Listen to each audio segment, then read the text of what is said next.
Tayo pong lahat ay tumayo.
Sabi sa mga kawikaan 3:5-6, kay Yahweh ka magtiwala buong puso at lubusan, at huwag kang mananangan sa sariling karunungan. Sa lahat ng iyong gawain, siya nga'y alalahanin, upang ika'y patnubayan sa iyong mga tahakin. Tayo po ay manalangin. Diyos amang makapangyarihan sa lahat, kami po ay nagpupuri, kami po ay nagpapasalamat sa inyo. Ama, maraming salamat sa inyo sa araw na ito, sa amin pong pananambahan. Ama, inilalapit po namin sa inyo ang aming pong gawain na ito. Dalangin namin nawa pangunahin niyo po ang mga tao na gagamitin niyo po sa inyong harapan. Ama, gayon din, idinudulog po namin sa inyo ang maayos na connection ng aming pong internet. Dalangin namin nawa ay makarating po ang iba namin mga kapatid sa aming pong pananambahan.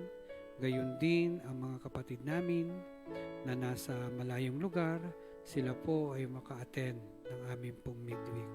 Ama, idinadalangin po namin sa inyo ang mga panalangin na gagawin namin sa inyo para po sa aming mga mahal sa buhay, para po sa mga karamdaman na nagnanais ng kagalingan, na alam namin na ang lahat ng ito ay inyong ipagkakaloob, o Ama. Ama, maraming salamat sa mga biyaya at mga pagpapala na ibinibigay niyo sa amin sa araw-araw ng aming buhay. Ama, ang lahat ng ito po ay aming idinadalangin na may pagpupuri at pasasalamat sa tanging pangalan lamang po ng aming Panginoong Tagapagligtas, na aming Panginoong Hesukristo, mula noon at magpakailanman. Amen. Tayo po ay makakaupo at sabay-sabay po nating awitin ang Dalhin ang Ilaw.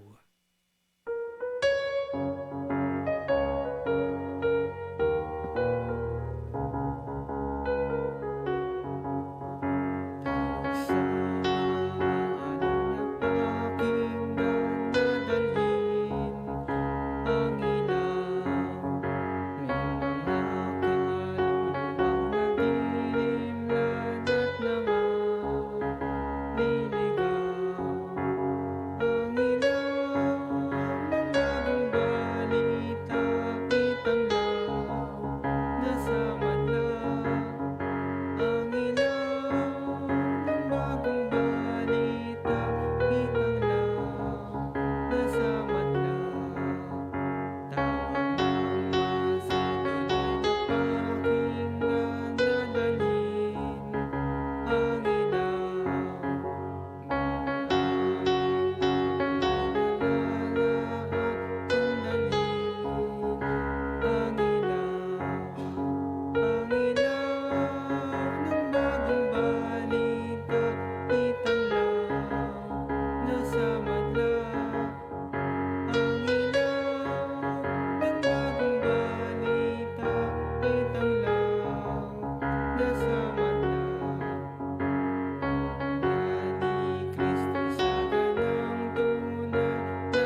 po ay inaanyayahan po si Sister Pepa Hardo para po sa testimony at sa pasasalamat.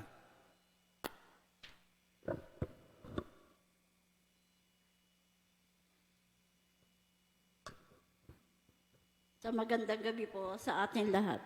Ako po'y nagbabalik ng papurit pa sa salamat sa ating Panginoon sa pagsapit po sa pagbigay sa akin ng bagong taon, sa pagsapit ng aking kaarawan noong May 25. Maraming salamat po sa bumati, sa Tipasyonida, sa Dabarka at sa mga kaklasmate ko. Ngayon din po, nagpapasalamat ako dahil yung isang kapatid ko po, nagdiwan din ng kaarawan noong May 24, nagkasama-sama kami magkakapatid. Yung kapatid kong namatayan, yung kasabayan nung napasok si pastor sa ospital. Tapos po nagkasama-sama kami. Bagamat malungkot, nandun pa rin ang kasiyahan kahit wala si pastor. Nandyan pa naman po si Nika. Nagpapasalamat pa rin po ako dahil sa tulong ni Lord dahil naka-1 taon na po yung pa ako na-operahan. Siyempre po, andun pa rin po yung pang-iingat ko sa ating Panginoon. Yun lamang po sa magandang gabi po sa ating lahat.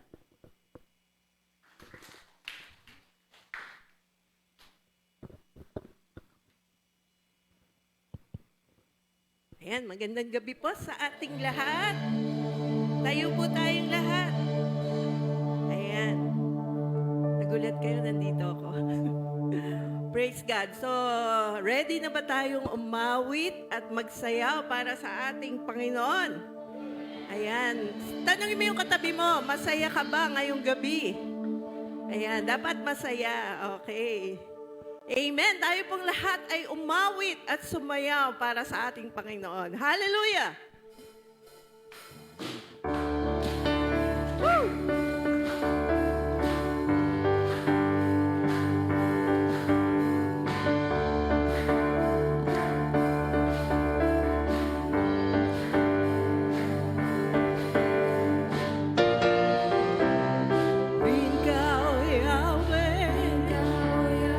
Pagkat ika'y mabuti,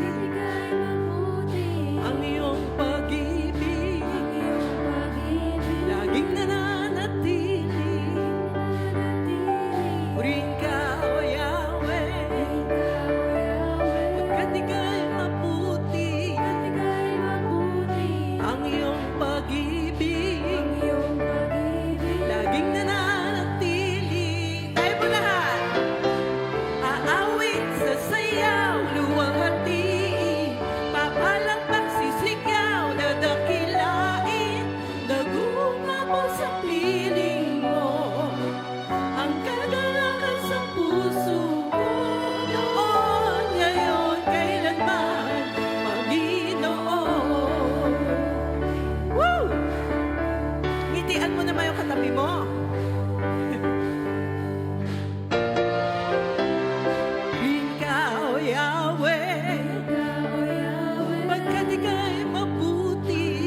worship, may edad, tsaka yung ating elder natin. Yan. So, amen po ba ngayong gabi? Ayan, sabi nga, tuwing po tayo nagkakatipon, alam natin na may pagpapala tayong matatanggap mula sa Panginoon. Amen po ba doon? Ayan. Tayo po'y patuloy niyang pagpapalain at i-bless. Naniniwala po ba tayo dyan? Hallelujah. Tayo po'y patuloy na umawit with conviction sa ating Lord. Let us praise Him, worship Him for tonight. Hallelujah. Purihin ka, Panginoon, sa gabing ito. Amen.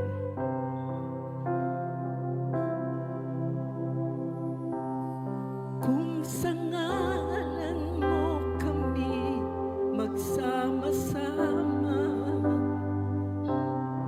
kumikilos ka sa aming pagsamba, at sa aming pagdaloy pagpapalain ang mga buhay namin.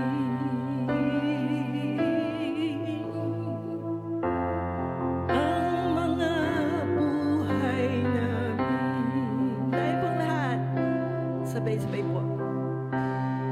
Kung sa ngalan mo kami magsama-sama. Amen. Kumikilos ka sa aming pagsamba,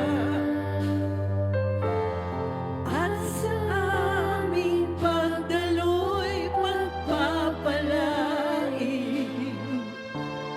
ang mga buhay namin.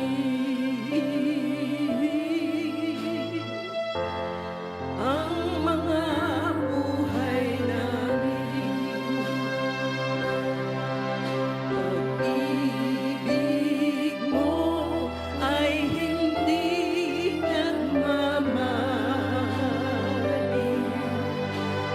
Ang awa mo'y walang katapusan. Ito'y laging sariwa bawat umaga. Tapat ka't dakila, O Diyos. Tayo pong lahat. Tapat ka't dakila. Pag-ibig mo. Pag-ibig mo ay hindi nagmamaling. Ang awa mo'y walang katapusan. Ito'y laging sariwa bawat umaga. Tapat ka't dakila, O Diyos. Tapat ka't dakila. Ito'y laging sariwa. Ito'y laging sariwa bawat umaga. Tapat ka't dakila, O Diyos. Tapat ka't dakila. Purihin ka, Panginoon, sa buhay ng bawat isa. Tunay ang iyong katapatan, kadakilaan, kabutihan sa buhay namin, Panginoon. At because of that, we will always praise you, worship you, glorify your name. Maraming salamat sa gabing ito na binigay mo. At ang lahat ng papuri, pasasalamat, Panginoon, ay sa iyo lamang, sa pangalan ni Jesus. Amen. Maraming salamat po.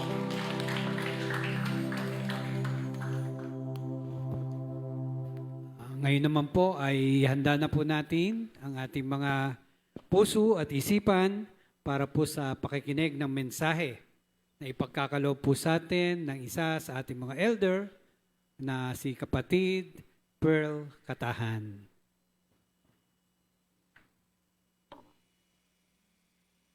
Sa pong mapagpalang gabi sa ating lahat. Alam niyo po, nung mga siguro October of 2025, last year, sabi sa akin ng aking asawang si kapatid Bobby, sabi niya, parang hindi yata maganda ang taong 2025. Kasi parang ang daming nangyari, lalo na marami tayong mga kamag-anak na pumanaw, mga kaibigan, pati mga kasama sa trabaho. Sabi ko, hindi naman siguro, no? Subalit nung sumapit na ang December, nako, pumabol pati ang Tita Celia, no? Sa mga pumanaw last year. At ang pinaka kinalulungkot namin, nung December 29, yung aming presidente na nag-retire na, ay namatay rin sa age of 75.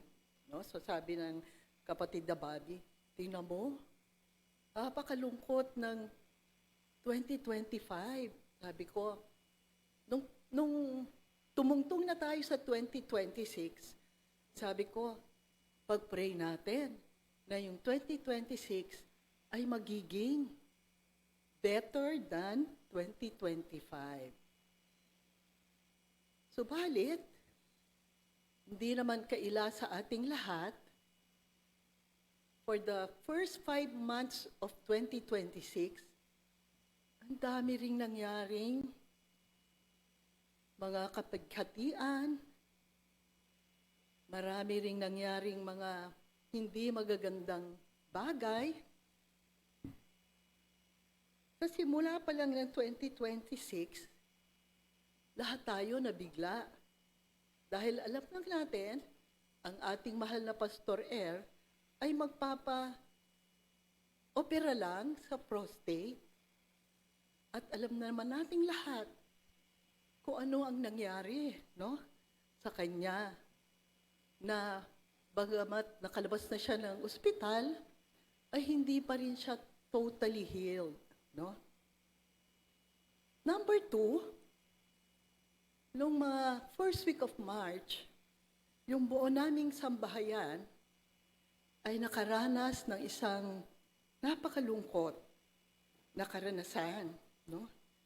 Dahil sa biglaang pagpanaw ng aming si Yaya Del na pinagpa-pray din natin, no?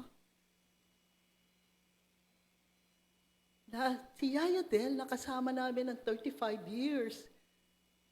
Kaya tunay na napakalungkot nung March na yon. Aba, nasundan pa siya. Alam mo naman natin ang nangyari ng nilusob ng US at ng Israel ang Iran. At ang epekto nito was not just in the Middle East, but also in the Philippines at worldwide. Dahil nagdulot ito ng pagtaas ng lahat ng mga bilihin. At hindi lang yon, yung ating mga kababayan na tahimik na nagtatrabaho sa mga lugar dun sa Middle East ay kinailangan nilang umuwi na, no? Para sa kanilang safety. At hindi lang yon. Alam din natin na ang ating gobyerno ay nakakaranas ng isang krisis. Dahil sa pagsabog nitong issue about the flood control scandal. Hindi natin akalain, bilyon-bilyon pala ang effect nito, no? Na sana yung pera nyo nagamit, no? Para sa mga infrastructure.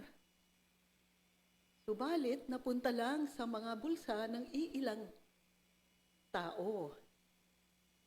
Isama na rin natin dito sa crisis na ito ang ongoing impeachment procedure or proceedings nung impeachment ni Vice President Sara Duterte. And just recently, ang nawawalang integridad pati ng ating Senado. Kaya mga kapatid, panalangin natin ang ating bansa. Ang mga namumuno upang sila ay ang kanilang intindihin ay yung kabutihan ng kanilang mga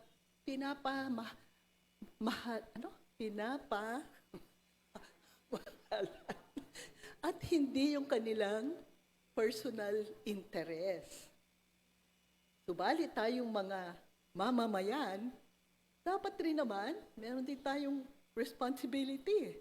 Dapat naman maging responsible citizens din tayo. Tunay na ang nangyari sa buhay ng ating mahal na Pastor ay isang patotoo na ang isang Kristiyano ay hindi exempted sa mga pagsubok, sa mga challenges, sa mga difficulties at problema sa buhay. Ang mga ito ay maaaring mangyari kanino man. Nangyari na nga rin sa isang manggagawa natin ng Panginoon. Sa araw-araw nating panalangin para kay Pastor sa pangunguna ng ating Ate Gigi at kasama na rin yung messages at panalangin na pinapahayag sa atin ng iba't ibang mga pastor natin sa UNIDA, marami tayong mga lessons o mga aral na natutunan.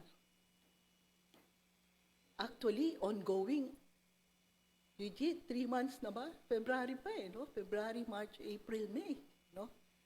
So, ano-ano ba yung mga lessons learned natin sa karanasan ng ating Pastor no? Nagsasite po ako ng, I think, 7 to no? Ito. Anyway, ang unang-una, gaya ng nasabi ko kanina, ang pagiging Kristiyano hindi nag-exempt sa atin sa trials, difficulties at mga problema sa buhay. Subalit sa isang tunay na mananampalataya, hindi tayo dapat mag-alala. Dahil sa lahat ng ito, ay kasama natin ang ating Panginoon. Sabi nga sa isang message nung a few days ago, Christ is our living hope. Pangalawa, hindi tayo bibigyan ng alalahaning hindi nating kakayanin. I'm sure all of us have experienced this. Dumadaan nga tayo sa maraming pagsubok, subalit napapagtagumpayan natin ang lahat ng ito. Pangatlo, ang mga trials, difficulties at problema sa buhay are meant to build or strengthen our character. Actually, ang importante ay kung paano tayo bumabangon mula sa ating mga problema o pagkakamali.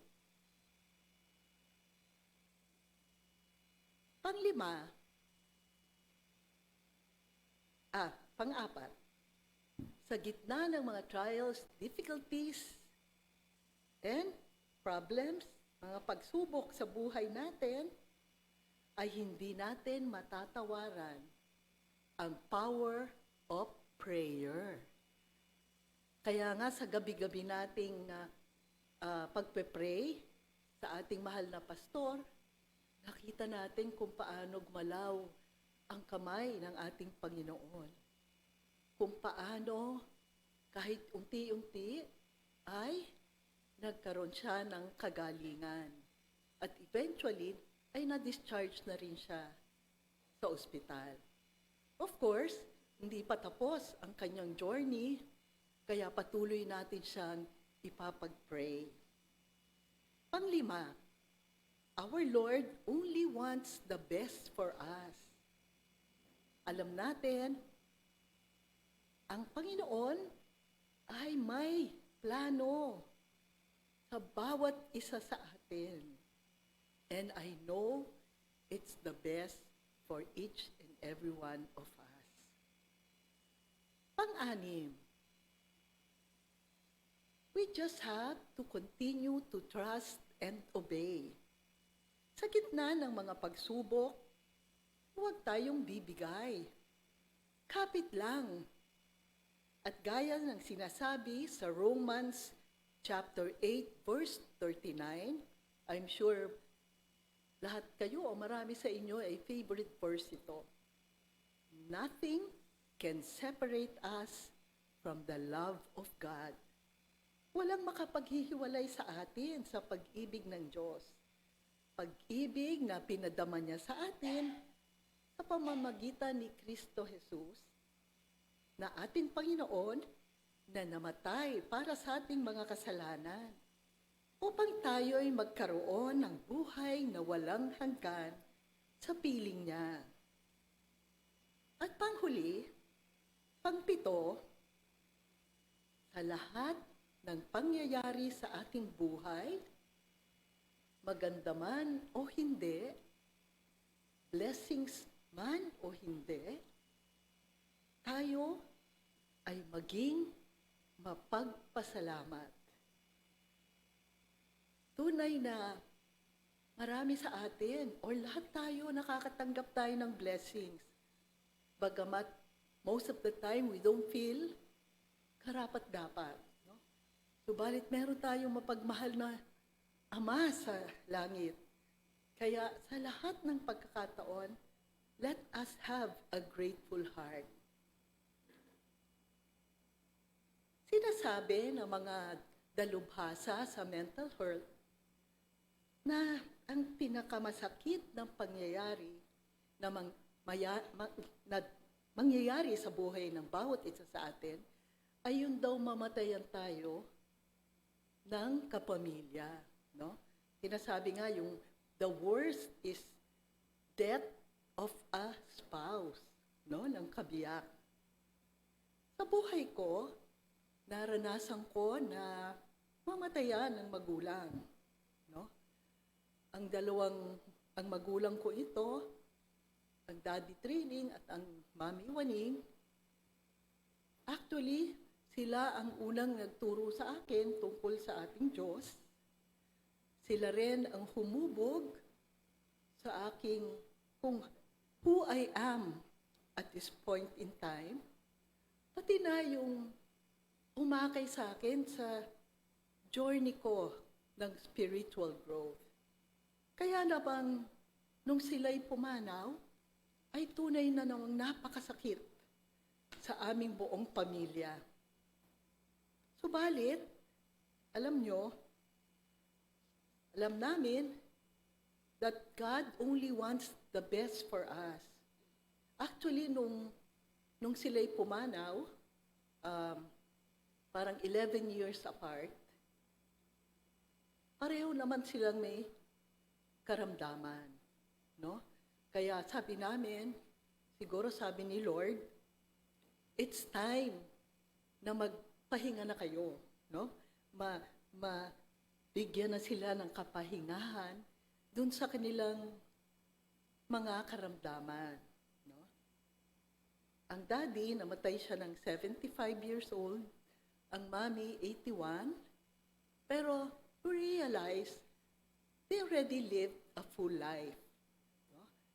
um, sa kanilang pagstay dito sa mundo, ay nakaranas naman sila ng mga tagumpay sa kanilang buhay. Isa pang napakasakit na pangyayari sa buhay ko, sa buhay namin ng kapatid na Bobby, ay nung namatay ang aming kaisa-isang anak na si Robert Paulo when he was barely 2 years old. Napakasakit mauna ang anak sa magulang. Kaya siguro yung may mga dito ay ramdam nila yung pighati na naramdaman namin during that time. But you know, of course, hindi naman hindi namin naiwasan na magtanong, Lord, bakit? But you know, after a while, we realized, sabi namin, siguro, si Lord, may iba pa siyang plano para sa aming dalawa. And that was to take care, like for myself, to take care of my 4 pamangkin ng mga babae, mga anak ng mga kapatid ko. Si Bobby naman, yung napakarami niyang pamangkin sa 5 niyang mga kapatid. And aside from that, sabi namin, siguro, kasama na rin doon yung pagtulong natin sa mga batang nangailangan ng tulong, kahit hindi natin sila kamag-anak. At ito, nagkaroon ng fulfillment kasi sa church, meron tayong Send a Child program, no? Send a Child to School. At hindi lang yon, marami rin kaming mga pagkakataong nakatulong sa iba't ibang mga organizations kung saan kami ay mga member na nangangailangan ng mga scholarship para sa mga deserving but poor students. No? So sabi namin ng kapatid na Bobby, siguro, yun na nga siguro yung mission natin, no? Dito sa buhay na ito. But you know, thankful na rin kami kasi even for 2 years, ay naranasan naman namin na maging mga magulang. At binigyan kami ng pagkakataon ni Lord doon sa aming 2 taon na inispend namin sa aming kaisa-isang anak. Ang aming anak na si Robert Paulo ang naging dahilan kaya dumating si Yaya Del sa buhay namin. Kasi siya yung nag-alaga dun sa anak namin.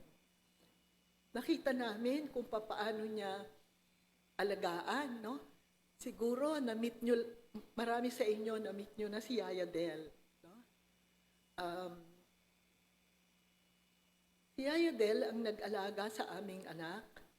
Nakita namin yung niya, malasakit niya, at saka yung kung paano niya minahal yung anak namin, no? Kaya nung pumanaw yung anak namin, sabi namin kay Yaya Del, Yaya Del, baka gusto mo nang umalis para pagpatuloy mo yung pagiging yaya mo, no?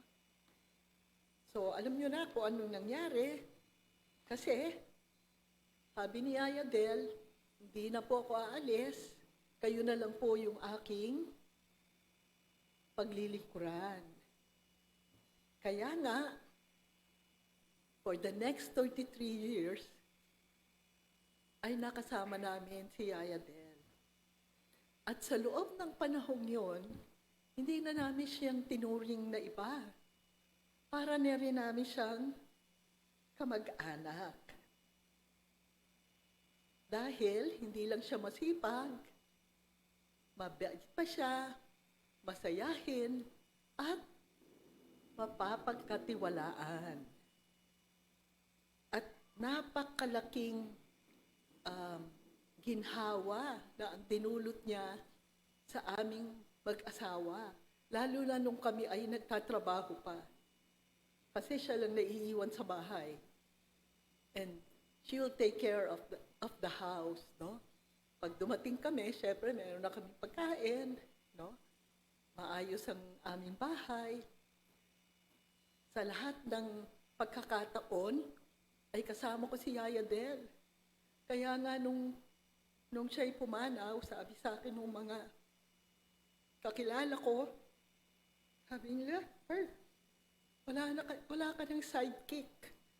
Kasi alam nila, pag nandun ako, nandun din si Yaya Del. No? Parati ko siyang kasama. Alam nyo, pag nagkikwento si Yaya Del ng kanyang buhay, doon, nung nasa probinsya pa siya, taga Cadiz siya, no? Taga Negros, I think it's Negros Occidental. No? Sabi niya, Pearl, ang hirap-hirap namin. No? Kaya na, nung grade 1 ako, sabi niya, alam mo ba, nagtatrabaho na ako? Sabi ko, child labor. No? Yung pala, gigising siya maaga, tapos magpapakain siya ng mga manok, kasi may poultry yung hacienda, at maglalagay siya ng tubig. Pero maagang-maaga niyang ginagawa yon. Kaya naman, pag pumasok rin siya sa eskwela, siya rin parating una. No? Kaya yung kanyang teacher, pinagkatiwala na sa kanya yung pagdadala ng thermos na may hot water para sa kanyang kape. No? So paghapon, bibigay na sa kanya yung thermos para dadalhin niya.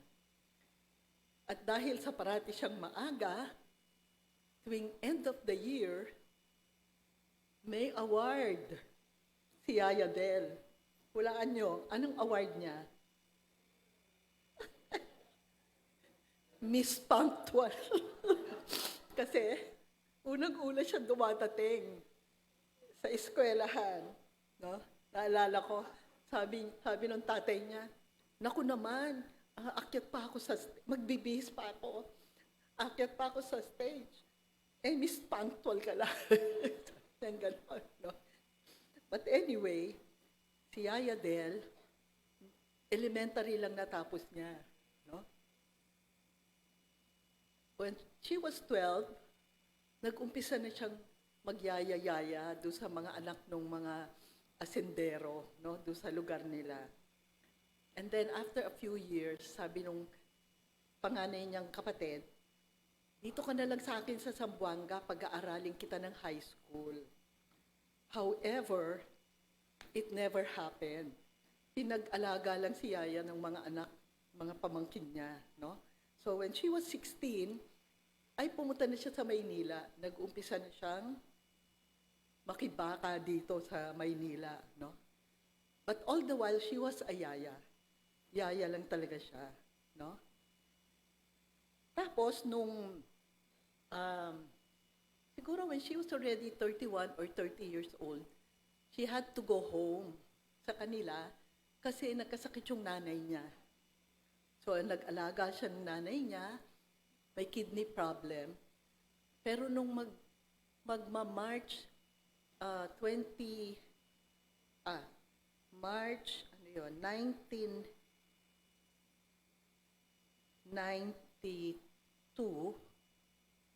kinailangan niyang bumalik sa Maynila para magtrabaho kasi naubos na yung pera niya.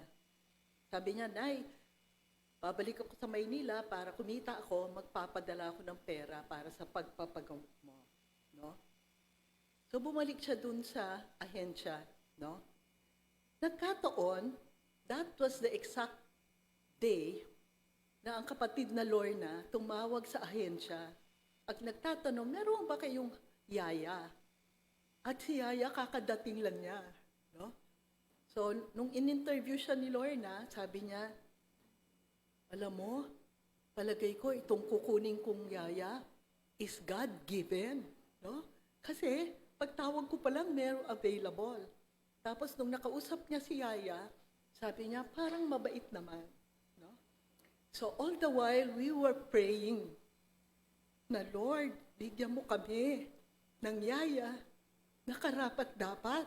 Kasi, I don't know about this time, no? Pero during that time, maraming mga horror stories na may mga yayang kinikidnap, no? Yung mga inaalagaan nila, no? But I know there was divine intervention. Nung kinuha namin si Yaya, nagsapalaran lang kami, no? Kasi nakakatakot kumuha nga sa ahensya.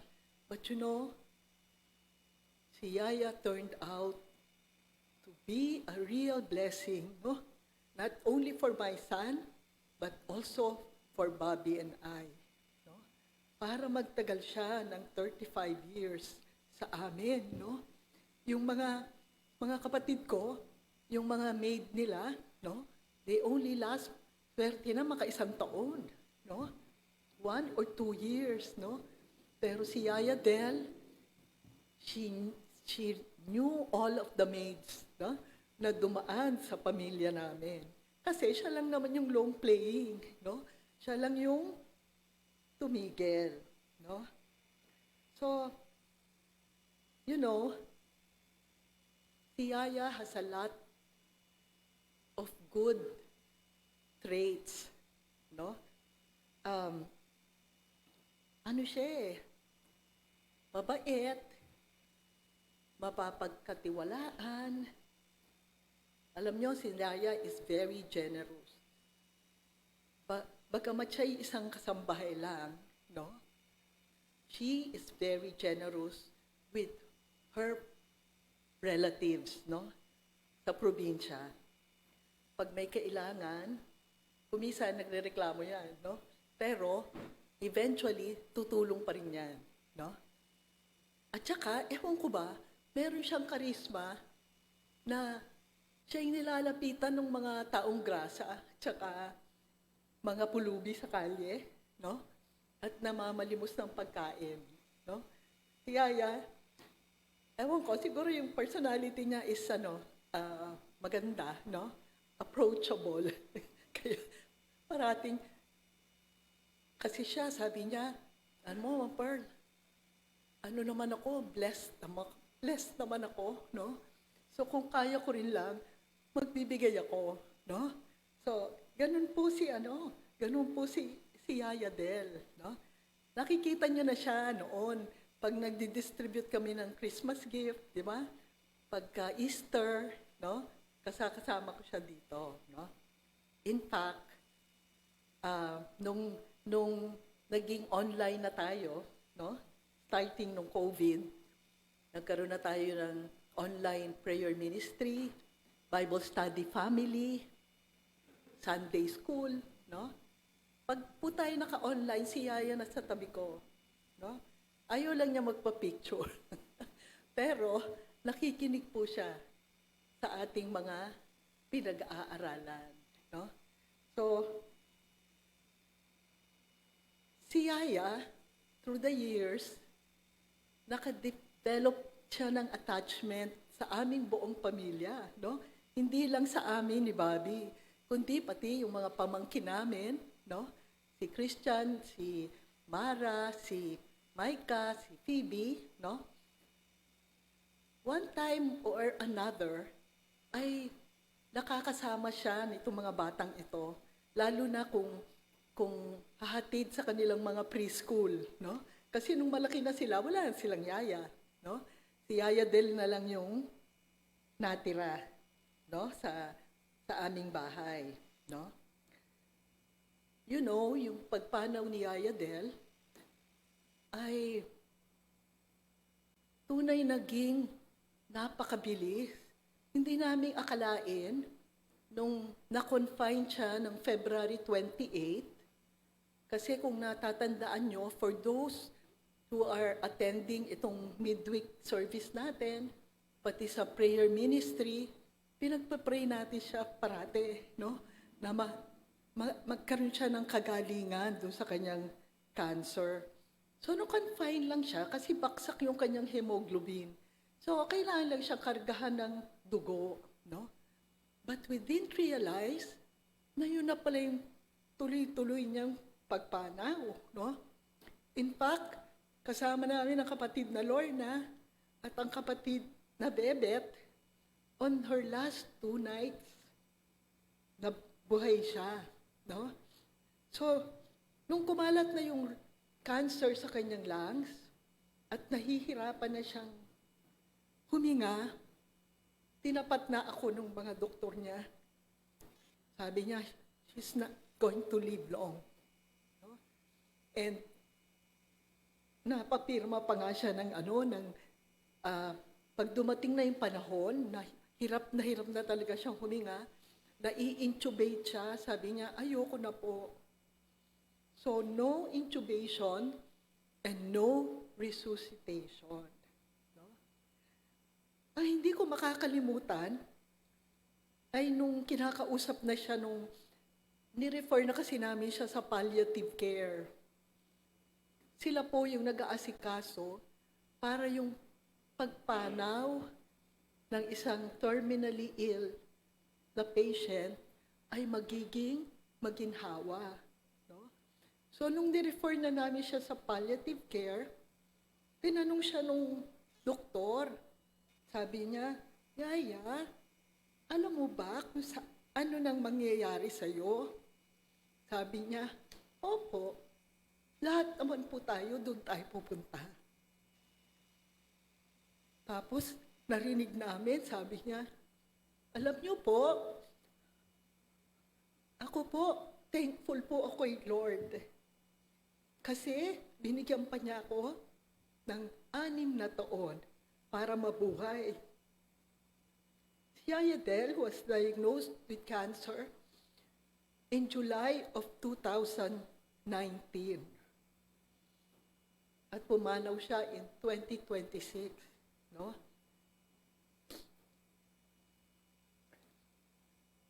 Nagkaroon siya ng may mga treatment siya, chemotherapy, radiation, immunotherapy.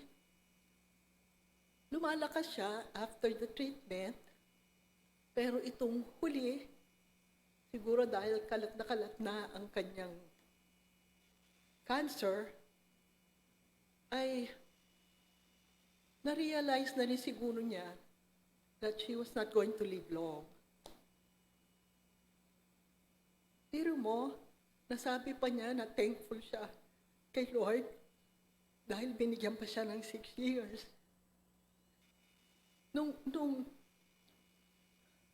nagre-reflect ako, sabi ko, siguro si Yaya Del ay handang-handa na niya makamit si Lord for her to be able to say that. Parang sabi ko, pag ganung bang time, makakapagpasalamat pa kaya ako kay Lord? No? But si Yaya Del, sinabi niya talaga yon. Tapos, na-request din niya, sabi niya, Doktor, sana walang pain. Sabi nung doktor, opo, sabi niya, we'll see to that. No? Sabi niya gano'n. At saka, nung time na nahirapan siya huminga, sabi niya kay Bobby, Sir Bobby, huwag mo kong tingnan kasi baka matroma ka. No? Alam niyo, gano'n si Yaya Del. No? Ayaw niya na mahihirapan kami. No? In fact, nakapagbilim pa siya. Ma'am Pearl, ayaw ko nang magpaburol. Gusto ko libing na siya. Libing na lang ako agad. Katabi ko si Robert Paulo, the Guardian of Memories. No? Kasi ayaw na niya kaming mahirapan. At saka hindi na rin niya pinapunta yung kanyang mga kamag-anak kasi alam niya magagastusan kami. No? That's how thoughtful Yaya Del is. No? At alam niyo, parati niya sinasabi na blessed siya. Kasi sa amin daw pamilya, nakita niya o naramdaman niya kung paano siya minahal ng aming pamilya. She found a second home sa aming piling. Kaya sabi niya, ano pa yung mahihiling ko? Hinigay na ni Lord lahat. Yung mga kapaligaya sa akin.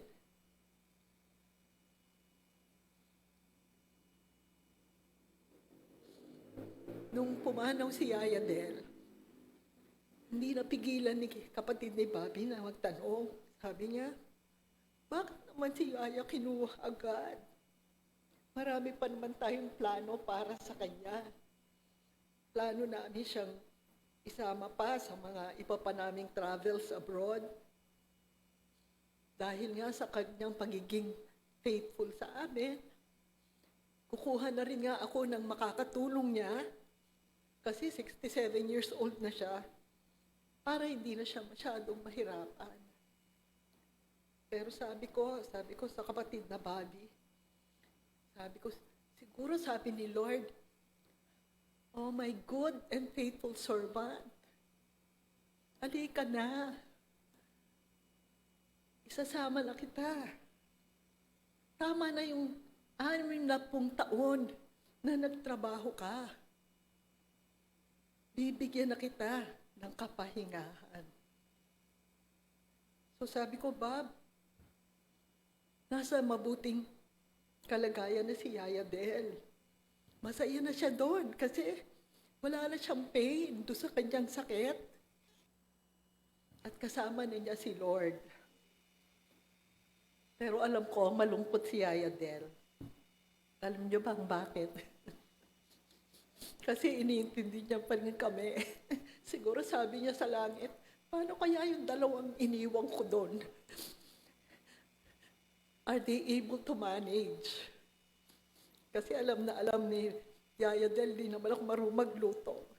Kasi all the while siya ang nagluluto. Pero ngayon, natututo na ako. Expert na ako sa cheese omelette, mushroom omelette, eggplant omelette. Sabi ng kapatid ni Bobby, wala na bang iba? Yan ang kaya mong gawin. Pero Yaya Del, huwag ka mag-alala. Nado-domesticate na kami pareho. Si kapatid na Bobby naglilinis ng bahay. Ako, kahit pa omelette lang, ako yung sa kusina. No? Siya yung sa washing machine, ako taga-sampay. Sabi ko, ayusin ang pagsampay para hindi na tayo magpa-plancha. Pero alam niyo po, sa buhay ni Yaya Del, marami kaming lessons na natutunan. No? I think I listed, how many? 5 ba? 5. Okay, ito na po. Ito na po ang aking list ng lessons learned. Una, kapag tayo po ay may ginagawa, whether sa trabaho, sa eskwelahan, sa bahay, parati nating isipin na ang pinagsisilbihan natin ay ang ating Panginoon. Upang in every opportunity, gagawin natin ang ating best. Si Yaya Del hindi po nagre-reklamo. She works nang walang reklamo, masipag po siya. Second, be generous with our blessings. Time, talent, and treasure. Sabi ko nga, although Yaya Del is just a kasambahay, no? She was very generous. Di lang sa mga kamag-anak niya, kundi yung nakikita niyang mga mahihirap. No?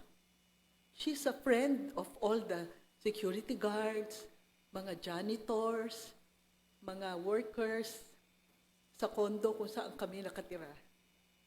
Lahat sila kaibigan niya. At nire-report niya sa akin, Ma'am Pearl, si security guard, nagkasakit. Ano pwede natin bigay?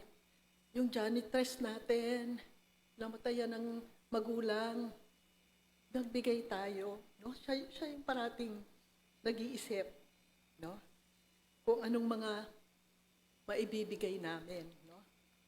And I think she also learned from one of the lessons na natutunan ko doon sa mother-in-law ko, yung nanay ng aking asawa. No? Kasi nung bagong kasal kami, sandali pa lang, yung mga kamag-anak nila pumupunta sa bahay. No? Nihingi ng tulong. Hiyang-hiya yung aking mother-in-law. Kasi ako parati ang nadadatnan sa bahay kasi may flight naman si kapatid na Bobby.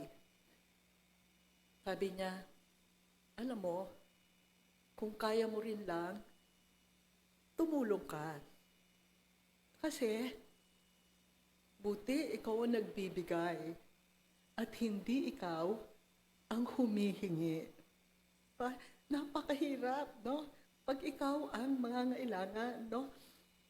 Minsan, inuunahan tayo ng hiya, of course, no? Pag tayo hihingi, no? So, tama nga naman.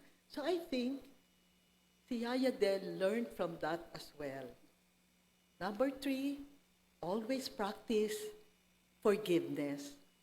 Alam niyo po si Yaya Del, dahil nga very generous siya sa kanyang mga kamag-anak, inaano siya, ano tawag dito? Inaabuso, no? Kumisan hihingi ng tulong pero hindi naman pala for like treatment or no? So mga luho pala nila, no? But anyway, si Yaya Del, magagalit lang yan. Galit yan. Galit. Pero pag humingi ulit, bibigay siya, no? So sabi ko, Yaya, ang bait mo naman, hindi ka na, ano tawag doon? Oo, nadadala, no? Sabi niya, Ma'am Pearl, kasi alam ko naman mahirap sila eh. Siguro kaya sila naglalay, no? Kasi kailangan nila, no? So, Yaya showed us na we should forgive, no? We should forgive. The same way na yung Panginoon natin forgiving. Okay. So, ito, life is short, number 4. Life is short, so we should make the most of it. No? So, maiksi lang ang buhay natin. No? Yung journey natin dito sa mundo, maiksi. No? So, we should all strive to be inspirations to others. No? Be a loving and lovable person. Yan. Di ba nga yung sabi natin, dapat mabait din tayo doon sa hindi lovable. No? But if we are lovable, di lalong may maglalove sa atin. No? So, be loving and lovable. At panglima, eto na nga, be thankful for all our blessings. No? Sabi nga natin kanina, doon sa kay Pastor Ernal Learnings, sabi natin, hindi lang yung blessings, no? Pati yung mga hindi magandang nangyayari sa buhay natin. Kasi sabi nga, wala naman daw failures. Only lessons learned. No? So we should be thankful for all of these things. No? So si Yaya Del was thankful siya to God, no? For the blessings that she received during her 67 years on this earth. She was thankful for giving her 6 years after she was diagnosed for cancer. And she was thankful for having stayed with us for 35 years. At kung paano ka-thankful si Yaya Del, ganun din kami ka-thankful for having her in our life. Mga kapatid, bagamat ang taong 2026 ay nagsimula sa hindi maganda in the last 5 months, pero dapat hindi ito ang magdidictate na kung paano tayo mamumuhay for the rest of 2026. Let us make the rest of 2026 truly a happy, fulfilling year sa pamamagitan ng ating pagiging mga daluyan ng blessings para sa kapwa natin at pagiging mabuting mga child of God at mabubuting mga mamamayan ng bansang Pilipinas, no? Kailangan natin to remain faithful to God. And remember, yung ating motto, wala si Tita Lucy dito, let us continue to trust Him always and obey. Tayo po'y tumayo at tayo po'y manalangin. Diyos Amang makapangyarihan sa lahat, maraming salamat, Ama, sa lahat ng mga biyayang patuloy mong pinagkakaloob. Bagamat madalas hindi kami karapat-dapat. Batid namin, dahil ito sa dakilang pagmamahal mo sa bawat isa sa iyong mga anak. Lord, we cannot thank you enough for the gift of life. Sa kalusugan, sa masayang relationships, maayos na trabaho, pati maayos na pag-aaral ng aming mga anak. Gawin mo po kaming mga humble servants mo upang iyong mga salita ay ma-share namin sa iba, hindi lamang sa salita, kundi pati sa gawa. Nawa ang aming mga buhay ay tunay na maging mabisang patotoo ng iyong pagmamahal sa sanlibutan. Ama namin, maaring may mga kasama pa kaming dito sa iglesia na may karamdaman, especially our dear Pastor na humihiling ng kagalingan po sa inyo o sa kasalukuyan ay dumaranas ng mga trials, difficulties, challenges at problema sa kanilang buhay. Lord, buong pagpapakumbaba naming tinataas sila sa iyo upang ang lahat sa kanila ay magkaroon ng kagalingan at kalutasan sa kanilang mga dalahin. Kaya naman, Ama, gamitin mo ang bawat isa sa iyong mga anak na maging daluyan ng iyong mga biyaya, kapayapaan, kaligayahan, at pagmamahal. Ang lahat ng ito ay samot dalangin namin sa matamis na pangalan ng iyong anak na si Jesus. Amen. Maraming salamat po, Ate Pearl, sa mabiyayang mensahe. At ngayon po ay isang tanging awit ang ibibigay po sa atin ni kapatid na kay Blasa, kasabay po ng paghahandog.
Maraming salamat, Kaye. Ngayon po, tayo po ay tumayo para po sa ating sama-samang pananalangin. Para po sa mga nasa online, makikita po nila yung ating pong ipa-flash yan po sa TV at ito po ang kanilang idadalangin. At ngayon naman po, para po dito sa atin, para po sa Prayer Group 1, panalangin para sa may mga karamdaman, ito po ay sa ating pong mga kababaihan. At nga para naman po sa Prayer Group 2, panalangin para sa mga gawain at paggawain ng Tipas Unida Church, para po sa mga kabataan na babae. Ayan, kayo po yung magsasama-sama. At ngayon po, para po sa Prayer Group 3, panalangin para sa mga miyembro ng ating iglesia, para po sa mga kabataan, young adult, na mga boys po. At kayo naman po sa Prayer Group 4, panalangin para sa mga namumuno ng ating iglesia, bansa, at ng buong mundo ay sa mga kalalakihan. Makakapagsama-sama na po tayo at muli po, patuloy po nating isama sa panalangin ang ating pong mahal na Pastor para sa patuloy na kagalingan. Sige po, tayo po ay magsama-sama.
Tayo pong lahat ay tumayo para po sa ating doxology.